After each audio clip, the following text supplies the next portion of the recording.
My Lords, I'm grateful to the noble Lord Scriven, for bringing this question for short debate today and acknowledge his very personal connection to this topic and echo words of the noble Baroness Ramsay of Walheath in paying tribute to his powerful opening speech. I also wish to express gratitude to the organisations who have written to me, and in particular the extremely helpful briefing document from MENCAP.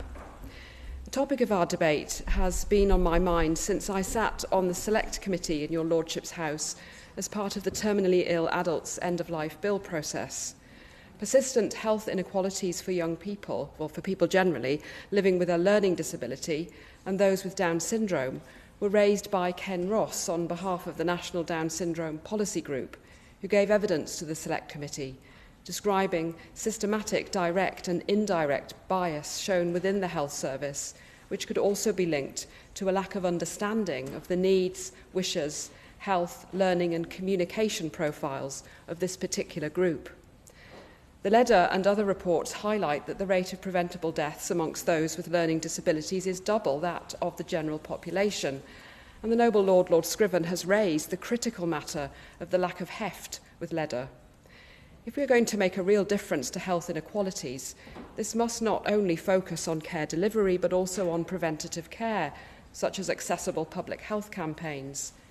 The report noted that often access to care is missed for practical reasons, such as lack of accessible transport links, which again will only be compounded for rural communities.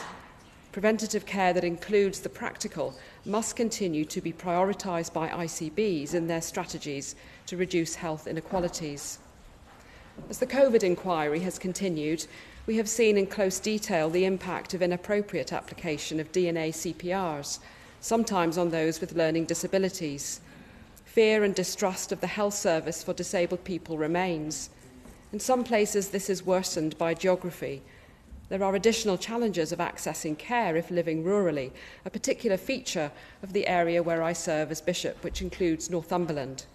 This is both about accessing the right care at the right time and about accessing it with the appropriate reasonable adjustments in place.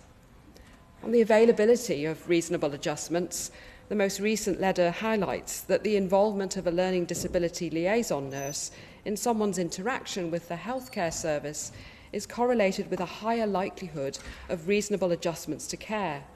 It also says that access to learning disability liaison nurses is not straightforward in all parts of the country, and they are less commonly available in the North East. My Lords, we are living in an uncertain health and care landscape, and we are living in the midst of significant reforms to the healthcare service and impending significant reforms to adult social care services.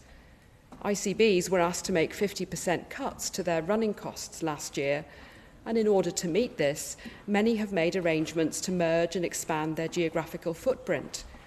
None of these agreements, to my knowledge, have been made in the North East, but those ICBs will still have been required to make cuts. What then will the impact be of ICB cuts on these important measures to ensure patients have access to reasonable adjustments they need? What support is being provided to ICBs to ensure that essential services like this are protected from cuts? As we await the outcome of the Casey Commission into Adult Social Care, which promises significant reform, we know the huge pressure facing council budgets. Services like Shared Lives run by councils are extremely beneficial, especially for those living with a learning disability. And according to a survey carried out by the Association of Directors of Adult Social Services, 87% of their membership think that greater availability of shared lives would reduce or significantly reduce adult social care expenditure. Though this debate is not about the provision of social care per se, if care and support is the means by which we are all enabled to flourish, then it is part of the discussion about ensuring reasonable adjustments to healthcare and good decision-making for patients. My Lords, the conclusion I make is that overall the problems are systemic, requiring stronger leadership, better designed services, collaborative thinking, improved training, and consistent, proactive approaches to ensure equitable access to care.